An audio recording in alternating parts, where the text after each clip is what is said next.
and these figures as cultural icons. So let me just start by saying that Hegel's philosophy is incredibly Eurocentric, especially his philosophy of history. And it's weird. I was talking to some people about this the other day. There used to be this conventional advice. It's like, oh, you want to read Hegel? Start with his philosophy of history. I'm like, why are you recommending like the most fucking racist? Like it's like Hegel at his worst, you know? Like, why would you recommend this to people? Like, are you like? And it's like not like they're trying to turn these people off from Hegel. Like, you're just trying to make all Hegelians into a bunch of racists, then, or is that like the plan here? Or like, you know, there's some stuff, you know, and it's not like the whole book is just, you know,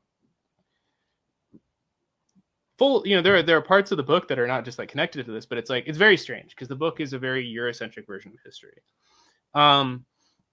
Yeah, so I don't know why people recommend that as the starting point. Generally speaking, Hegel views history with a presupposition, which is that history is the unfolding of freedom.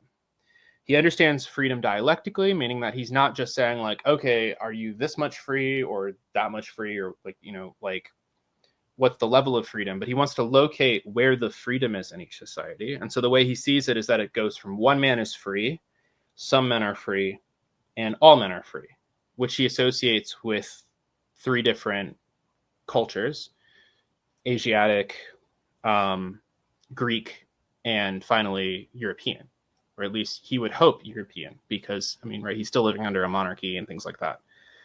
But so there is a conceptual movement here that he sees as unfolding from east to west, beginning with like Oriental despotism and then Greek democracy, which is, of course, right, this gets roped into this European narrative, which, you know, even Hegel recognizes this was not freedom for everyone. It was freedom for a group of people. So it wasn't a true democracy because there was slavery and all these things.